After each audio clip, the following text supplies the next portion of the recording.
இந்த எழுச்சிமிகு கருத்தரங்கத்தை முன்னிலை வகித்து சிறப்பித்துக் கொண்டிருக்கிற, நெறிப்படுத்திக் கொண்டிருக்கிற கட்சியின் பொதுச் செயலாளர் தோழர் சிந்தனை செல்வர் அவர்களே, வருகை தந்திருக்கிற நம் அனைவரையும் வரவேற்றும் கருத்தரங்கின் நோக்கத்தை விளக்கியும் உரையாற்றி அமர்ந்திருக்கிற கட்சியின் பொதுச் செயலாளர் தோழர் ரவிக்குமார் அவர்களே, நன்றியுரை வழங்கி அமர்ந்திருக்கிற கட்சியின் பொருளாளர் அன்பு சகோதரர் முகமது யூசுப் அவர்களே, இந்த கருத்தரங்கில் பங்கேற்று தமிழகத்தில் காங்கிரஸ் ஆட்சியை அப்புறப்படுத்தக்கூடிய வலிமையை 1967 தேர்தலில் திராவிட முன்னேற்ற கழகத்தோடு இணைந்து கண்ணிய தமிழர் காகிதம் இல்லத்தவர்கள் ஆற்றிய பங்களிப்பை சுட்டிக்காட்டி அன்றைக்கே எழுப்பப்பட்ட முழக்கம்தான் கூட்டணி ஆட்சி என்ற முழக்கம் என்பதையும் இங்கே நினைவுபடுத்தி உணர்ச்சிகரமாக உரையாற்றி அமர்ந்திருக்கிற மனிதநேய மக்கள் கட்சியின் மூத்த தலைவர்கள் ஒருவர், சட்டமன்ற உறுப்பினர் அண்ணன் ஜவாஹருல்லா அவர்களே, அண்ணன் வைகோ அவர்களின் பிரதிநிதியாக இங்கே வருகை தந்து இந்த கூட்டணி ஆட்சி என்ற முழக்கத்தை 1996 ஆண்டு பொதுத் தேர்தலிலேயே வெளிப்படையாக பிரகடனம் செய்த இயக்கம்தான் மறுமலர்ச்சி திராவிட முன்னேற்ற கழகம், அதனுடைய பொதுச் செயலாளர் அண்ணன் வைகோ என்பதை இங்கே இந்த கருத்துக்கு வலு சேர்க்கிற வகையில் உரையாற்றி அமர்ந்திருக்கிற மறுமலர்ச்சி திராவிட முன்னேற்ற கழகத்தின் பொருளாளர் அண்ணன் மாசிலாமணி அவர்களே, இனிமேல் எதுவும் நாம் பேச வேண்டிய அவசியமில்லை என்ற அளவுக்கு இந்த கருத்தரங்கத்தினுடைய நோக்கத்தை தெளிவுபடுத்தி தனக்கே உரிய பாணியில் ஜனரஞ்சகமாக கருத்துக்களை அள்ளி நமக்கு வழங்கி உரையாற்றி அமர்ந்திருக்கிற தமிழ் மாநில காங்கிரஸ் கட்சியின் மூத்த துணைத் தலைவர் அண்ணன் பீட்டர் அல்போன்ஸ் அவர்களே, இங்கே மக்கள் வெறுமன கைத்தட்டவில்லை, நமக்கு ஆணையிட்டு இருக்கிறார்கள். இந்த கருத்தரங்கோடு கைகோர்ப்பது நின்றுவிடக்கூடாது, களத்திலும் போராட்ட களத்திலும் தேர்தல் களத்திலும் இந்த கைகோர்ப்பு தொடர வேண்டும் என்று இங்கே உரையாற்றி அமர்ந்திருக்கிற இந்திய கம்யூனிஸ்ட் கட்சியின் மாநில செயலாளர் மதிப்பிற்குரிய தோழர் இரா முத்தரசன் அவர்களே, நாம் வெறும் தேர்தலுக்காக பதவிக்காக இந்த கோரிக்கையை வைப்பதாக மக்கள் புரிந்து கொள்ளக்கூடாது. மக்களை அணிதிரட்டுவதற்கு நாம் களத்திலே கைகோர்க்க வேண்டிய தேவை இருக்கிறது. குறிப்பாக விளிம்புநிலை சமூகத்தை அணிதிரட்ட வேண்டிய தேவை இருக்கிறது. இந்த ஆட்சியாளர்களின் தாராளமயமான பொருளாதார கொள்கை எப்படி இந்த விளிம்புநிலை சமூகத்தை சீரழிக்கிறது என்பதை மக்களுக்கு நாம் சொல்ல வேண்டும். ஒடுக்கப்பட்ட மக்களுக்கு எதிராக இழைக்கப்படுகிற சமூக கொடுமைகளை, வன்கொடுமைகளை கடுமையாக நாம் எதிர்க்க வேண்டும். ஊழலை அம்பலப்படுத்துவதோடு நின்று விடாமல் அதை நாம் கடுமையாக எதிர்க்க வேண்டும். இப்படி மக்கள் கோரிக்கைகளை மையப்படுத்தி நாம் இணைந்து போராடுவதன் மூலம்தான் இந்த கருத்தியலை வென்றெடுக்க முடியும், இந்த நோக்கத்தில் நாம் வெல்ல முடியும் என்பதை இங்கே சுட்டிக்காட்டி உரையாற்றி அமர்ந்திருக்கிற மார்க்சிய கம்யூனிஸ்ட் கட்சியின் மாநில செயலாளர் தோழர் ஜி ராமகிருஷ்ணன் அவர்களே, நான் அழைக்கும் போதெல்லாம் ஓடோடி வந்து போராட்டமாக இருந்தாலும்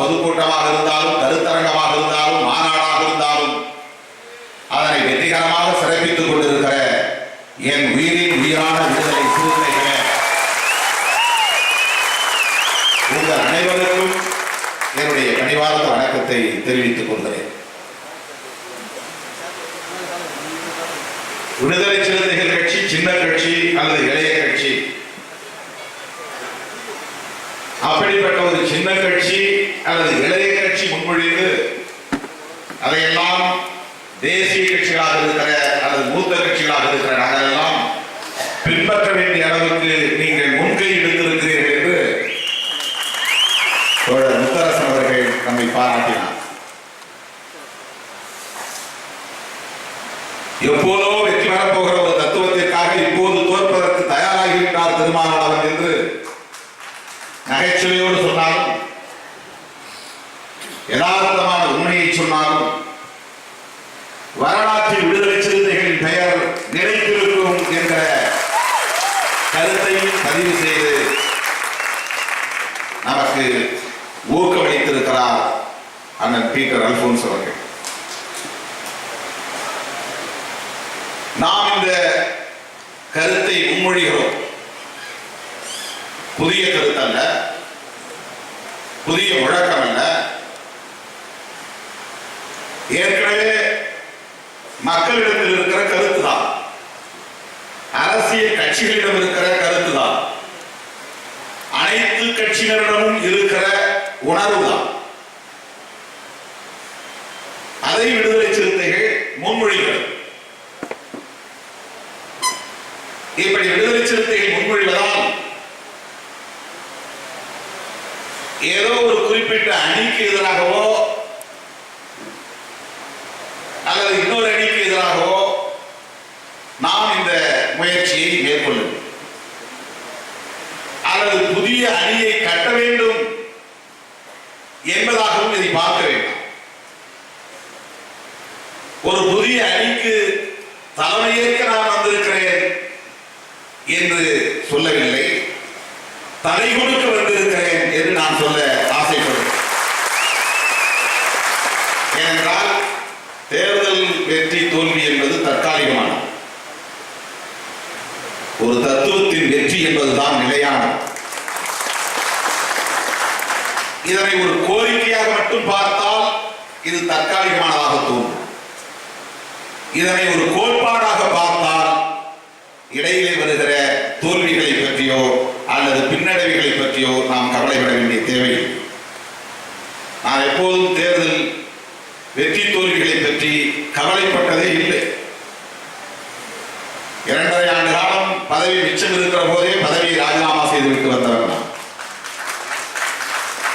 2009 ஆண்டு நாடாளுமன்ற பொதுத் தேர்தலில் 2 தொகுதிகளை தந்தபோது திராவிட முன்னேற்ற கழக தலைவரிடத்திலே இடையிலே போய் சந்தித்து 2 தொகுதிகளையும் உங்களுக்கே நாங்கள் தந்துவிடுகிறோம், உங்களுக்கு ஆதரவு மட்டும் தருகிறோம் என்று சொல்லிவிட்டு வந்தவர். இந்த தத்துவம் வெல்ல வேண்டுமானால் நடைபெறப் போகிற 2016 சட்டப்பேரவை தேர்தலில் போட்டியிடாமல் இருப்பதற்கு விடுதலை சிறுத்தைகள் தயாராக இருக்கிறது. ஏனென்றால் இது ஏதோ ஒரு அணிக்கு நாம் அச்சாரம் போடுகிறோம் என்று இதை சுருக்கி பார்த்து விடக்கூடாது, கொச்சைப்படுத்தி விடக்கூடாது. தனிநபர் பதவி என்ற கோணத்தில் அந்த ஆசையை நாம் பெற்றிருக்கிறோம் என்கிற கோணத்தில் இதை பார்த்து விடக்கூடாது. இது ஒரு வரலாற்று தேவை, இது ஒரு வரலாற்று கட்டாயம். ஒடுக்கப்பட்டவர்களுக்காக, விளிம்புநிலை சமூகத்தினருக்காக பாடுபடுகிற யாரும் இந்த கோணத்தில் தான் சிந்திக்க முடியும். தனிப்பட்ட முறையிலே தனிநபருக்கான பதவி என்ற உணர்வு மட்டும் இருந்தால் யாரோடாவது ஒட்டிக்கொண்டு 1-2 இடங்களை பெற்றுக்கொண்டு தனக்கு மட்டும் அதிகாரம் இருந்தால் போதும் என்ற அளவிலே நாம் இயங்க முடியும். இது ஆபத்தான ஒரு முடிவு என்று நான் எமது கட்சியின் முன்னணி பொறுப்பாளர்கள் கூட்டத்திலேயே பேசியிருக்கிறேன். இந்த கருத்துக்கு ஆதரவு கிடைக்காவிட்டால், இந்த கருத்துக்கு உற்ற துணையாக யாரும் வராவிட்டால், கிடைக்கிற இடங்கள் போதும், ஏதேனும் ஒரு கூட்டணியில் நாம் இணைந்து கொள்வோம், அதுதான் புத்திசாலித்தனம் என்று ஒவ்வொருவரும் நினைத்து விட்டால் விடுதலை சிறுத்தைகள் தனிமைப்படுத்தப்படுவதற்கு வாய்ப்பு இருக்கிறது. ஆனால் அதை பற்றி பற்றி கவலைப்பட. தொடர்ந்து விளிம்புநிலை சமூகம் அதிகாரத்திலிருந்து புறந்தள்ளப்பட்டிருக்கிறது. அதனால்தான் அவர்கள் தொடர்ந்து சுரண்டப்படுகிறார்கள், ஒடுக்கப்படுகிறார்கள். அதிகாரத்தோடு தொடர்புடையவர்கள் தான் ஒடுக்குமுறையிலிருந்து மீளப்படுகிறார்கள், மீள முடிகிறது. அதிகாரத்தோடு தொடர்பில்லாதவர்கள் ஒடுக்குமுறைக்கும் சுரண்டலுக்கும் தொடர்ந்து ஆளாகிறார்கள். இது அடிப்படையாக நாம் புரிந்து கொள்ளக்கூடிய ஒரு யதார்த்தமான உண்மை. ஆகவே இன்றைக்கு இருக்கிற இந்த அரசியல், இன்றைக்கு இருக்கிற இந்த தேர்தல் முறை, விளிம்பு நிலை சமூகம் எந்த காலத்திலும் அதிகார வலிமையை பெற முடியாது. அதற்கு வாய்ப்பே தனி நபர்கள் இதில் மேலே போக முடியும். ஒரு ஜெகஜீவன் ராம் துணை பிரதமர் வரையில் போக முடியும். ஆனால் சேரிகளாகவே தான் இருக்க வேண்டியிருக்கும். திருமாவளவன் அரசியலுக்கு வராத காலத்திலேயே ஒரு தலித், ஒரு தாழ்த்தப்பட்டவர் துணை பிரதமர் அளவுக்கு உயர முடிந்தது. ஆனால் இன்னும் சேரிகள் கொடுக்கப்படுகின்றன. இன்னும் சேரி பெண்கள் நிர்வாணப்படுத்தப்பட்டு அவமானப்படுத்தப்படுகிற அவலம் தொடர்கிறது.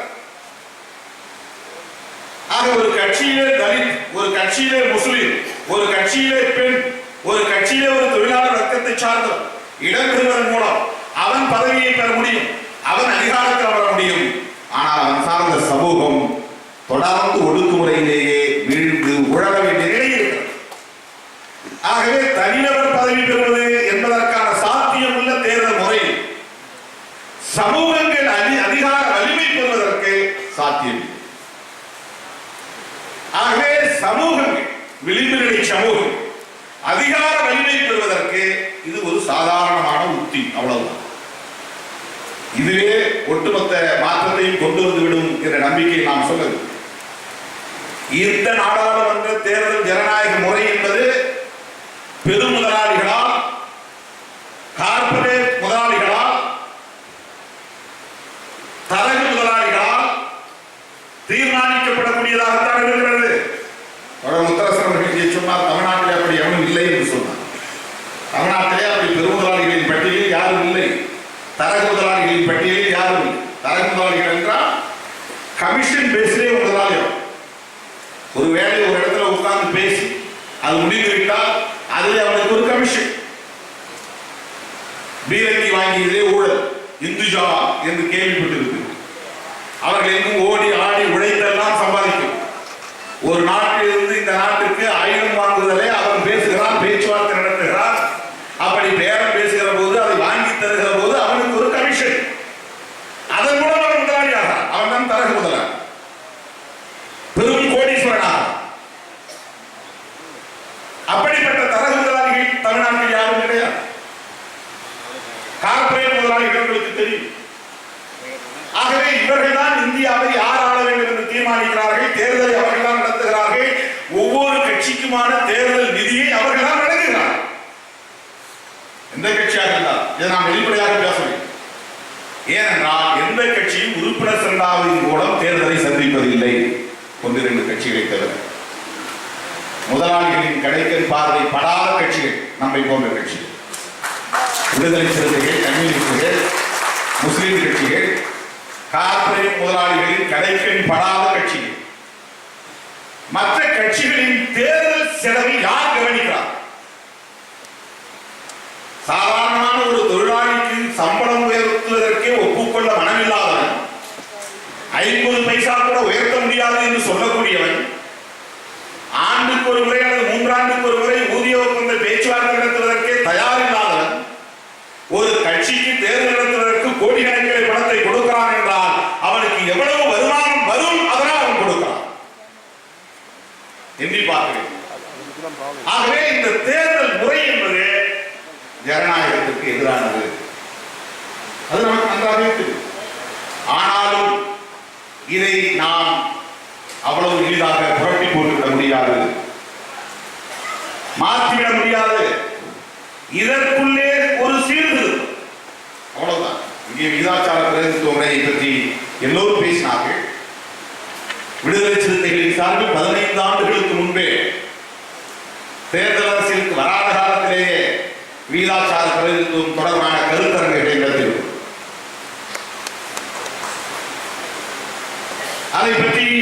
விவாதித்திருக்கிறோம். 2002 நாம் ஈழத்திற்கு போய்விட்டு வந்த போது அந்த நாட்டினுடைய தேர்தல் முறையை பற்றி கேள்விப்பட்டு அதுபோல இங்கே இல்லை என்கிற கேள்வியை நாம் எழுப்பியிருக்கிறோம். விகிதாச்சார தேர்தல் முறை என்பது தோழர் ஜிஆர் அவர்கள் சொன்னதை போல அது நாடாளுமன்றத்தில் விவாதிக்கப்பட்டு மாற்றம் செய்யப்பட வேண்டிய மிகப்பெரிய முற்பணி. இதற்கு பெரிய கட்சிகள் அல்லது கார்ப்பரேட் நிறுவனங்களால் இயங்குகிற கட்சிகள் ஒப்புக்கொள்ளலாம். அவ்வளவு எளிதான ஒரு மாற்றத்தை அது நிகழாது. நாம் இப்போது வைக்கிற கோரிக்கை எக்ஸிஸ்டிங் சிஸ்டம், நடைமுறையில் இருக்கிற இந்த தேர்தல் முறையில் ஒரு கட்சி ஆட்சி முறை என்பது பன்மைத்துவம் பெற்றதாக இல்லை. பல கட்சிகள் ஆட்சி அதிகாரத்தில் பங்கு பெறுவதற்கான வாய்ப்பில்லை. அரசின் கொள்கைகளை, ஆட்சியின் கொள்கைகளை தீர்மானிக்கிற இடத்தில் அமர்ந்து விவாதிக்கக்கூடிய வாய்ப்பு பிற கட்சிகளுக்கு வழங்கப்படுவதில்லை. ஒரு கட்சி ஆட்சியில் இருக்கிற காரணத்தினால் அவர்கள் டாஸ்மாக் கடைகளின் வருமானத்தை மேலும் உயர்த்துவதற்கு முயற்சிக்கிறார். கவர்ச்சி திட்டங்களை வாரி வாரி கொடுத்துக் கொண்டிருக்கிறார். ஆக்கப்பூர்வமான திட்டங்களில் கவனம் செலுத்தாமல் மக்களை ஏமாற்றுகிற, ஏய்க்கிற தற்காலிகமான திட்டங்களை அறிவித்துக் கொண்டிருக்கிறார். ஆனால் கூட்டணி ஆட்சி முறை இருந்தால் கேபினெட் டிஸ்கஷன் நடந்தே தீரும். இப்ப கூட்டணி மந்திரி சபையில் இருக்கிற ஒரே ஒரு டிமெரிட் என்னவென்றால் பல கட்சி ஒன்றாய் சேர்ந்தால் ஒரு முடிவுக்கு வர முடியாது, நல்ல முடிவுக்கு வர முடியாது என்று சொல்வார். இதை யார் சொல்வார்கள் என்றால் அந்த கூட்டணியில் பெரியண்ணன் தனம் செய்யக்கூடியவர்கள் தான் சொல்வார். Big brother.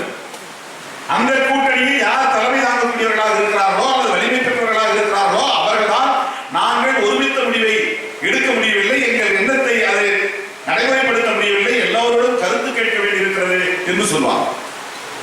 இந்த ஒன்றை தவிர கூட்டணி ஆட்சி முறையில் பெரிய டிமெரிட்ஸ் எதையும் சொல்ல முடியாது. மெரிட்ஸ் கூட்டணி ஆட்சி என்றால் ஒவ்வொரு முறையும் அரசு தொடர்பான கொள்கை முடிவை எடுக்கிற போது, ஆட்சி தொடர்பான கொள்கை முடிவை எடுக்கிற போது அமைச்சரவை கூட்டத்தில் பேச வேண்டும். அமைச்சரவை கூட்டத்தில் பேசுகிற போது மாற்று கருத்துள்ளவர்கள் அங்கே இருக்கிறார்கள். கம்யூனிஸ்ட் அமைச்சரவையில் இருந்தால் தாராளமயம் என்கிற இந்த பொருளாதார புதிய பொருளாதார கொள்கையை அவ்வளவு எளிதாக அனுமதித்திருப்பார்களா? வெளியிலே இருந்து கொண்டு எதிர்க்கிறார். ஒருவேளை அமைச்சரவையில் இடம்பெற்றிருந்தால் இந்த தாராளமயமாதல், தனியார்மயமாதல், உலகமயமாதல் என்கிற இந்த ஆபத்தான கொள்கைக்கு இவர்கள் உடன்பட்டிருப்பார்களா? கேபினெட் அந்த முடிவை எடுத்திருக்குமா? முடியாது.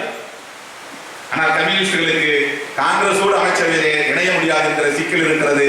பாரதிய ஜனதாவோடு எந்த தரத்திலும் கைகோர்க்க முடியாது என்கிற சிக்கல் இருக்கிறது. அதனால் அவர்கள் வெளியில் இருந்து மட்டும்தான் குரல் கொடுக்க முடியும். இந்த கருத்துள்ளவர்கள் எல்லாம் ஒன்று சேர்ந்து வலிமை பெற்றால் அவர்களை எளிதாக எதிர்கொள்ள முடியும். ஆனால் இந்த கருத்துள்ளவர்கள் எல்லாம் சிதறி கிடக்கும். நமக்கு என்ன பயம் வருகிறது? நாம் எல்லோரும் ஒன்று சேர்ந்தாலும் இந்த கவர்ச்சி அரசியல் களத்தில் வெற்றி பெற முடியுமா என்கிற பயம் இருக்கிறது. முதலில் அண்ணன் பீட்டர் அல்போன்ஸ் அவர்கள் சொன்னதை நான் வழிமொழிகிறேன். எப்போதோ வெற்றி பெறப் போகிற தத்துவத்திற்காக இப்போது நாம் தோற்பதற்கு தயாராகும். என்ன இவ்வளவு மோசமான ஒரு ஆட்சி அதிகார முறையில, தேர்தல் முறையில 4 பேர் உள்ளே போய் என்ன சாதித்து விட முடியும்? நான் 2.5 ஆண்டுகள் சட்டமன்ற உறுப்பினராக இருந்தேன், 5 ஆண்டுகள் நாடாளுமன்ற உறுப்பினராக இருந்தேன். என் உணர்வுகளை என்னை வெளிப்படுத்த முடிந்ததா? நான் உள்வாங்கி இருக்கிற கொள்கைகளை என்னை பேச முடிந்ததா? நான் விரும்பியவாறு திட்டங்களை கொண்டு வருவதற்கு முடிந்ததா? பள்ளிக்கூடத்து பிள்ளையை போல் உட்கார்ந்து மேசையை தட்டிவிட்டு வரத்தான் முடிந்ததை தவிர எதையும் நம்மால் அங்கே சாதிக்க முடியும். ஆகவே ஒரு தேர்தலோ 2 தேர்தலோ தோற்றால் கூட அதனால் என்ன கெட்டுவிடப் போகிறது? ஒன்று சேர வேண்டியவர்கள் ஒன்று சேர்ந்து வலிமையை பெருக்க வேண்டிய தருணத்தில் பெருக்க வேண்டும். விடுதலை சிறுத்தைகள் அப்படித்தான் பார்ப்போம். எங்களுக்கு எந்த ஆட்சேபனையும் இல்லை. தோழர் முத்தரசன் அவர்கள் சொன்னதிலே, தோழர் ஜி ராமகிருஷ்ணன் அவர்கள் சொன்னதிலே விடுதலை சிறுத்தைகளுக்கு எந்த ஆட்சேபனையும் இல்லை. 1000 தலைமுறைகளாக அதிகாரத்தோடு தொடர்பில்லாமல் கிடந்து விட்டோம். நாளைக்கே அதிகாரத்தை கைப்பற்றித்தான் ஆக வேண்டும் என்று என்ன அவசியம் இருக்கிறது? திருமாவளவன் தந்தையில் வரவில்லை என்றால் என்ன? நாளைக்கு ஒடுக்கப்பட்டவன் எவரோ கோட்டையின் கொடியேற்றட்டும், சமூகத்தை சார்ந்தவன் எவரோ கோட்டையின் கொடியேற்றட்டும். ஆகவே களத்தில் நிற்பதற்கும் தயார்தான், தேர்தல் களத்தில் நிற்பதற்கும் தயார்தான். விடுதலை சிறுத்தைகளை பொறுத்தவரையில் எந்த சங்கடமும் கிடையாது. இதையெல்லாம் தெரிந்துதான், உணர்ந்துதான், புரிந்துதான், தெளிந்துதான் இந்த கருத்தியலை விடுதலை சிறுத்தைகள் முன்மொழிகிறது. பயங்குகிற கட்சிகள் அவர்களுக்கு தான் நாம் இந்த வேண்டுகோளை விடுத்தோம். இது யாருக்கும் எதிரானது, எல்லோருக்கும் ஆதரவானது. திமுகவுக்கோ அதிமுகவுக்கோ எதிராக நாம் கை நகர்த்துகிறோம் என்று யாராவது கற்பனை செய்து கொண்டால் அது தவறு. நாம் இதை ஒரு கோட்பாட்டு பின்னணியில் இருந்து பார்த்தோம், ஒரு தத்துவார்த்த பின்னணியில் இருந்து பார்த்தோம். விடுதலை சமூகத்தினர் அதிகார வலிமை பெறுவதற்கு என்ன வழி? Empowerment of Dalits, empowerment of minorities, empowerment of women. இதற்கு என்ன வழி? அவர்களை எப்படி அதிகாரமயப்படுத்துவது? அதிகார வலிமையுள்ள சமூகங்களாக அவர்களை எப்படி ஆளாக்குவது? இதை பற்றி தான் நாம் கவலைப்படுவோம். ஒன்று ரெண்டு பேர் உள்ளே போகலாம், அவங்க கொடுக்கிற சின்னத்திலே கூட இருக்கலாம், தொடர்ந்து அவர்களுக்கு நாம் துணிவாளிகளாக கூட இருக்கலாம். அந்த முடிவை இந்த தேர்தல் முறையை நாம் எடுத்துக்கொண்டால் தப்பித்துக் கொள்ளலாம். தனிநபர்கள் விடுதலை சிறுத்தைகளை விரும்பவில்லை, விடுதலை சிறுத்தைகளை விரும்பவில்லை. எனக்கு அதிகாரம் வேண்டும் என்று நாம் கேட்கவில்லை, எல்லோருக்கும் அதிகாரம் வேண்டும் என்று கேட்கிறோம்.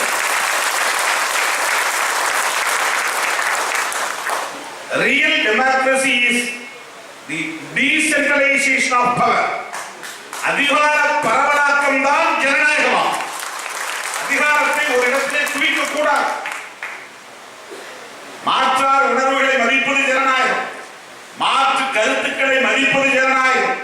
எல்லாவற்றையும் விட அதிகாரத்தை பரவலாக்கம் செய்வதுதான் ஜனநாயகம். அதுதான் நம்முடைய போராட்டம். கோயிலுக்குள்ளே நான் நுழைய வேண்டும் என்பது வெறும் உரிமை போராட்டமாக பார்க்கவில்லை. எனக்கும் அதில் அதிகாரம் உண்டு. அந்த கோயிலுக்குள்ளே நிர்வாகம் செய்கிற அதிகாரம், அந்த கோயிலுக்குள்ளே விழா நடத்துகிற அதிகாரம், அந்த கோயிலுக்குள்ளே கடவுளை வழிபடுகிற அதிகாரம், அதை வெறுமன உரிமையாக பார்க்க கூடாது. தீண்டாமையை கூட அதிகார போட்டியிலிருந்து உருவானதாகத்தான் பார்க்க வேண்டுமே தவிர வெறும் உணவு பழக்கத்திலிருந்தோ உடை பழக்கத்திலிருந்தோ அல்லது வெறுமன பண்பாட்டு தளத்தில் நிகழ்ந்த போராட்டம் என்கிற பார்வையில் இருந்து இதை பார்க்கக்கூடாது. அதுவெல்லாம் ஒரு ஃபேக்டர் தான். கல்ச்சுரல் ஃபேக்டர் இருக்கிறது, மற்ற ஃபேக்டர்ஸ் இருக்கிறது, கூறுகளும் இருக்கின்றன. ஆனால் ஏன் உன்னை கோவிலுக்குள்ளே நீ வரி கொடுக்க விரும்பினால் கூட வாங்க வருகிறான்? உனக்கும் அதிலே மரியாதை வந்துவிடக் கூடாது, நீ அதிலே அதிகாரம் செலுத்த விரும்பக்கூடாது. இந்த தலைமுறை இல்லாமல் அடுத்த தலைமுறையிலே நீ அதை ஆதிக்கம் செய்யக்கூடிய நிலை வந்துவிடக் கூடாது என்பதனால்தான் அதிகாரம் தான் இங்கே எல்லா பிரச்சனைக்கும் காரணமாக இருக்கிறது. அதிகாரம். ஆகவே அதிகாரத்தை ஒரு சொத்தாக பார்க்க வேண்டும். அடிக்கடி நான் மேடைகளிலே பேசியிருக்கிறேன். வீடு மனை மட்டும் சொத்து அல்ல, நகை நட்டு மட்டும் சொத்து அல்ல, ஆடு மாடு மட்டும் சொத்து அல்ல, பணம் காசு மட்டும் சொத்து அல்ல, அதிகாரமும் சொத்து. அதிகாரமும் சொத்து. It's an asset. இதுவே நமக்கு என்ன பங்கு? நான் உழைப்பதன் மூலம் ஒரு கிரவுண்ட் இடத்தை வாங்குகிறோம் என்று சொன்னால், அப்பா வாங்குகிறார், வாங்கினால் அந்த 2400 சதுர அடியிலே 4 பேருக்கு பங்கு உண்டு. அது உழைத்தால் வாங்கினால் அது சொத்து. அந்த சொத்துல அண்ணன் 4 பேர் இருந்தால் 4 பேருக்கு முதலே பங்கு உண்டு. அம்மாவும் அப்பாவும் சேர்ந்து 10 ஆட்டுக்குட்டிகளை வளர்க்கிறார்கள். அந்த 10 ஆட்டுக்குட்டிகளை பங்கு கொடுக்கிற நேரத்தில் அண்ணன் 4 பேருக்கு முதலே பாகம் உண்டு. அவர்கள் உழைத்ததனால் அது சொத்தாக மாறியதனால், நாம் குடிமகனாக இருப்பதனால், நாம் வாக்களிப்பதனால் இந்த அரசு உருவாகி இருக்கிறது, இந்த அதிகாரம் உருவாகி இருக்கிறது. நீ இல்லாமல் தேசமா? நான் இல்லாமல் தேசமா? நீயும் நானும் இல்லாமல் ஒரு அரசா? நீயும் நானும் இல்லாமல் ஒரு அதிகாரமா? ஆக நீயும் நானும் சேர்ந்து உருவாக்கிய இந்த அரசு ஒரு சொத்து என்கிற போது அதை குறிப்பிட்ட சிலர் மட்டும்தான் பங்கு போட்டுக் கொள்ள வேண்டுமா? அதனால்தான் சொல்லும், எளிய மக்களுக்கும் அதிகாரம்,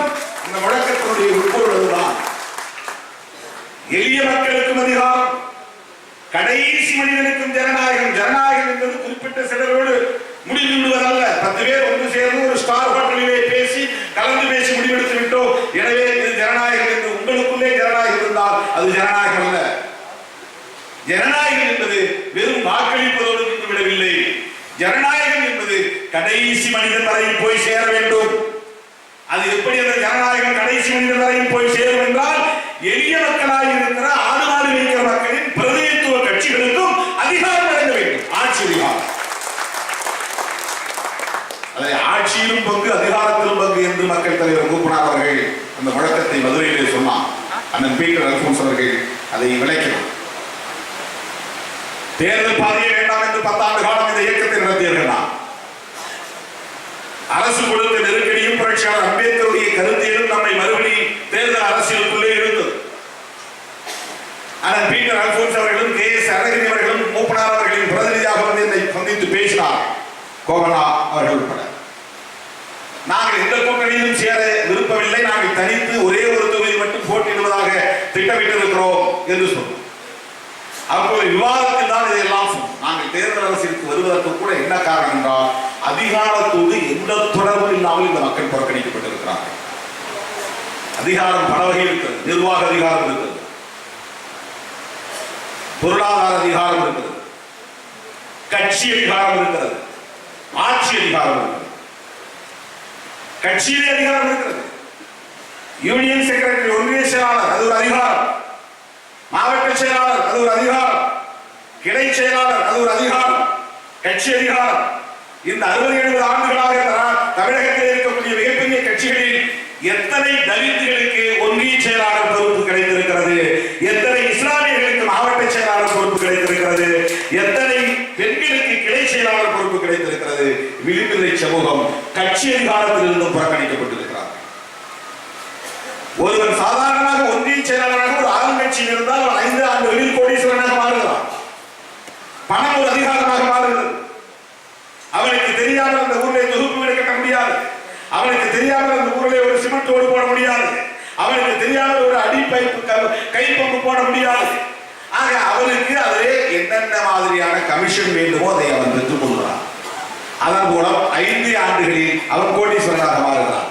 ஒரு கட்சி அதிகாரம் ஒருவனுக்கு பொருளாதார அதிகாரத்தை தருகிறது. இது எந்த வகையிலுமே ஈடுபட முடியாமல் தொடர்ந்து புறக்கணிக்கப்படுகிற சமூகமாக விளிம்புநிலை சமூகம் இருக்கிறது. எத்தனை பேருக்கு இந்த கான்ட்ராக்ட் பற்றி தெரியும்? இந்த கான்ட்ராக்ட் வேலைகளிலே கமிஷன் இருக்கிறது என்பது எத்தனை தலித்துகளுக்கு தெரியும்? எந்த கான்ட்ராக்ட் வேலையை எடுக்கக்கூடிய வாய்ப்பு தலித்துகளுக்கு கிடைக்கிறது? கக்கூஸ் கழுவுகிறவன் தலித்தாக இருக்கிறான். அந்த கக்கூசில் கல்லாப்பெட்டியில் காசு வாங்கி போடுகிறவன் வேறு எவ்வளவு இருக்கிறான். அதை கூட கான்ட்ராக்ட் வேறு எவ்வளவுதான் இருக்கிறான். கழுவுகிறவன், கக்கூசை கழுவுகிறவன் தலித். அந்த கக்கூசுடைய கல்லாப்பெட்டியில் உட்கார்ந்து காசு வாங்கி போடுகிறவன் வேறு எவ்வளவு. அந்த கான்ட்ராக்ட் கூட தலித்துகள் எடுக்க முடியாது. பேருந்து நிறுத்தத்திலே வண்டிகளை சைக்கிளில் நிறுத்துகிற இடத்திலே கான்ட்ராக்ட் விடுகிறார்கள். அந்த சைக்கிள் ஸ்டாண்ட் அதை கூட இவன் போய் தலையிட முடியாது. எந்த கான்ட்ராக்டையும் தலையிட முடியாது. அதற்கு என்ன காரணம் என்றால், இவருக்கு கட்சி அதிகாரம் இல்லை. அதனால் அந்த அதிகாரத்தை இவனால் பெற முடியும். எந்த அதிகாரமும் பெறாத போது இவருடைய வாக்கு எப்படி காவல் நிலையத்தில் ஈடுபடும்? போலீஸ் நிலையத்தில் எப்படி அவருடைய சொல்லுக்கு மரியாதை கிடைக்கும்? அதிகார வலிமை உள்ளவர்களை மதிப்பதுதான் அரசு கேந்திரங்கள். அதிகார வலிமை இல்லாதவர்களை பொருட்படுத்தாமல் இருப்பதுதான் அரசு கேந்திரங்கள். ஆகவே விளிம்புநிலை சமூகத்திற்கு இந்த அதிகாரங்கள் எதுவுமே கிடைக்கவில்லை. இடஒதுக்கீட்டின் மூலம் நிர்வாக அதிகாரம் கிடைத்திருக்கிறது. VO அல்லது தாசில்தார் அல்லது டீச்சர் அல்லது இன்றைக்கு IAS IPS, இது அட்மினிஸ்ட்ரேட்டிவ் பவர், நிர்வாக அதிகாரம்.